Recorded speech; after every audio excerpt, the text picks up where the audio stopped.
Hi everybody. You're making me laugh. Thank you. All right, I got this. Hi everybody, I'm Michael. I'm a landscape architect and environmentalist, and today we're going to show you how you can take care of the Bonnie spider plant in your home. So, you ready to dig in? Let's grow.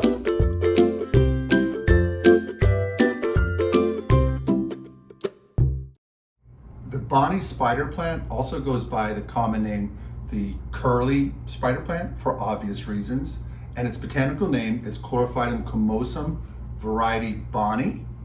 It's a beautiful, beautiful houseplant. Doesn't grow very large, doesn't grow as large as her cousin over here, the variegated spider plant behind me. We've done a video on that if you'd like to know how to take care of her. But the Bonnie spider plant is really, really unique. They're from Africa, and this variety was developed to get these really cool curlicues. And we have several here in our home. This mama here had a baby that we took, and we put her in LECA and some water, and she's rooted very well. And we'll be doing a video on propagating spider plants. So please stay tuned. But let me jiggle her out of the LECA, and look at all those roots.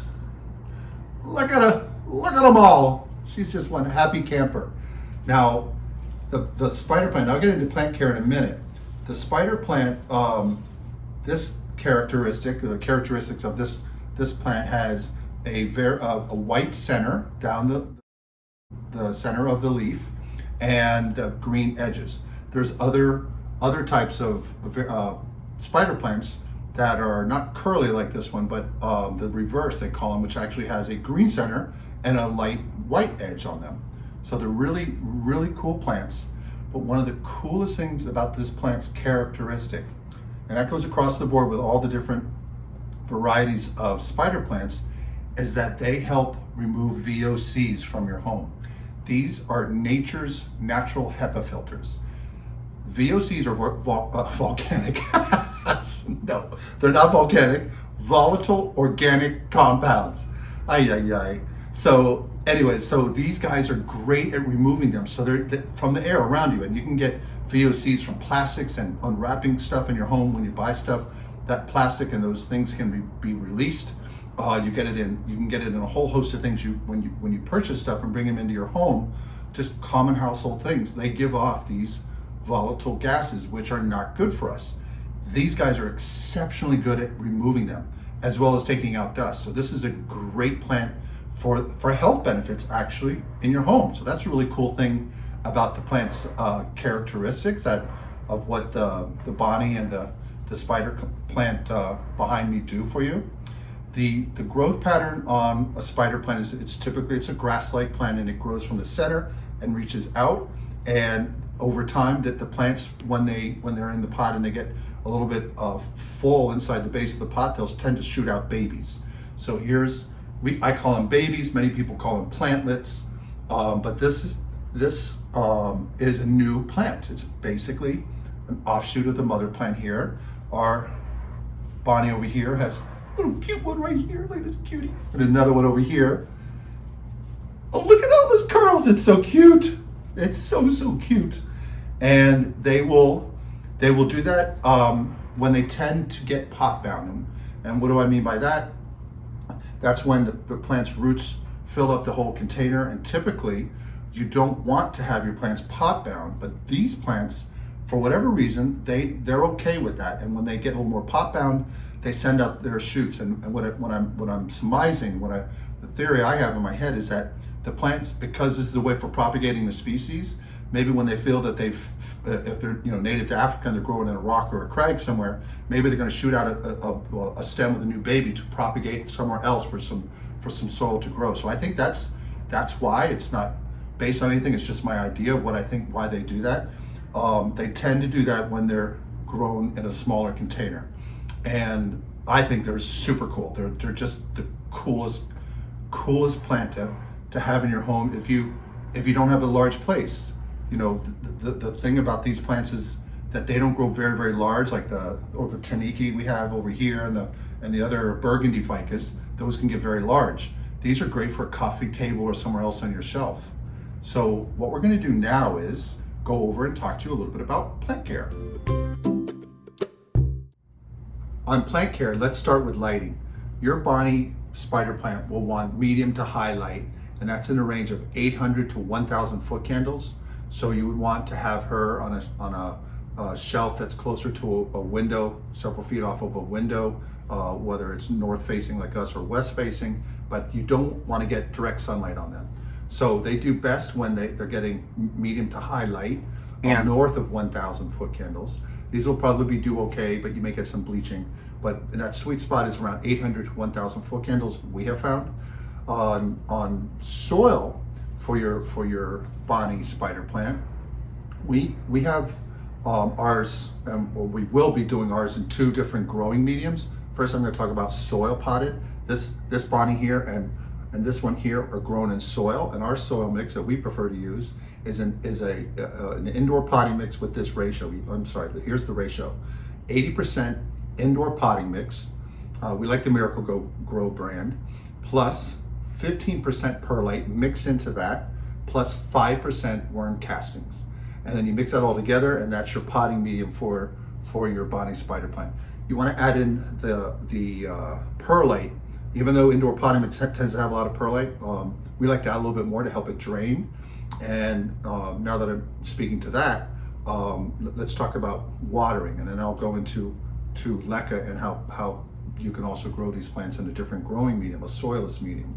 But on watering, you want to make sure you let your plant dry out in between waterings. We water ours about every 9 days, and you want to water well though. You want to just water all the way around and let that water drip through. And if you do a heavy enough one, it's almost like a flush, and that's pretty good because especially if you add fertilizer, and these plants really don't need it, but we do a 20-20-20 fertilizer in the from April through September. But you really don't necessarily need to do that. If you fertilize your spider plants, they tend not to shoot out babies as much. They'll get a little bit greener and fuller and more brighter, which is great. So you can decide how much you want to throttle that fertilizing back. We tend to do that through the winter down here in Miami because plants aren't growing that much. And then we just kind of boost it more in the summer, so they'll start to develop these guys. We're in the fall now, and they'll have some babies, so we're not fertilizing, but in the April through September, sometimes October, we'll fertilize our Bonnies with a 20-20-20 liquid fertilizer. So now that I spoke about those things about soil, now let's talk about soilless.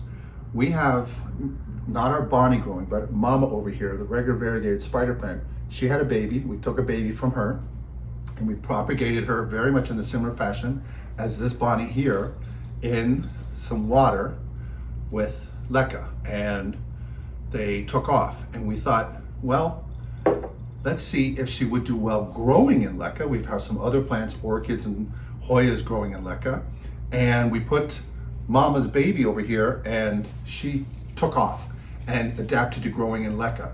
So what's kind of strange is that this plant likes to dry out, like I mentioned, between waterings. You want to water well and let it drain through.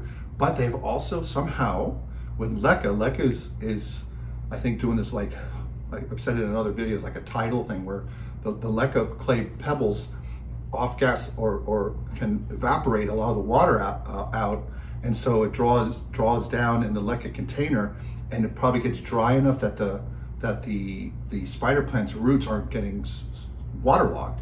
And so we're going to try growing this baby, who is taken to growing in water like a fish to water. It's amazing. So we'll give you an update on that. But that's 2 ways of growing. We found that you can grow spider plants. You can grow them in soil, in that soil mix that I mentioned, or you can grow them in a soilless mixture of LECA. And we've done plenty of videos on LECA. If you want, just check on our channel on how you can grow plants in LECA. And like I said, we'll do another video on propagating this baby, so stay tuned to our channel for that. So on fertilizer, I mentioned that. In LECA, you can do the same thing on fertilizing through the summer. You can just put it in the bottom of the cash flow container, the 20-20-20, and they'll do fine. For temperature and humidity, in your home, AC, typical AC home humidity is going to be about 40%. These do fine. Some folks mentioned that these plants like a lot of humidity. Ours are doing fine. I mean, well, it's humid as heck here in Miami, but we're not, when we go in and out of the balcony, it's not really changing our indoor home humidity. So they're doing fine with that. And typical household temperatures between 68, 78, even 80, your body spider plant is going to do fine. One thing about watering, if I back up there, and those of you who grow spider plants know about this, fluoride in the water will cause the tips to brown. And we'll zoom in so you can see this is a typical thing of fluoride in the water. That happens. We don't really care. We're just like, yeah, that's part of it. The tips will get brown, and it's a way the plant is trying to get rid of the fluoride. I don't understand it myself, but it happens to so many folks who have spider plants. The tips will brown. Definitely mama over here. And a workaround for that is to maybe flush, if you can get some rainwater and flush your plant, like maybe once every other month or maybe thereabouts. That may help remove any of that fertilizer salts and or some maybe that fluoride that's somehow staying in the soil mixture.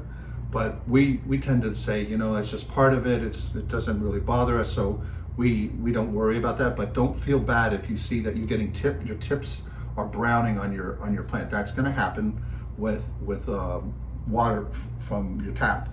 Now, we typically like to set ours out for 24 to even 48 hours to when we fill up our watering containers, so that we can get rid of the chlorine and as much of the other chemicals that will evaporate out.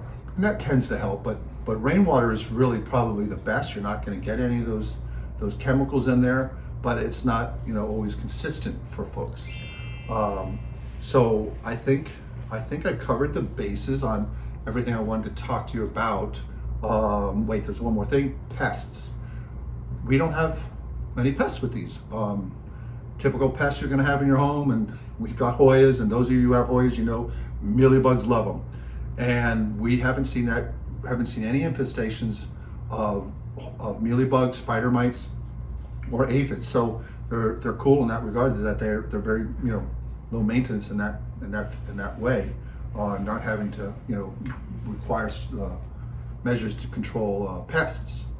So what we're going to do now is rotate over into written care instructions, so we can go over. We'll show you all this in a written format, so you can take a screenshot if you want and hold on to this for caring for your plant, and then we'll come back and do a quick summary at the end.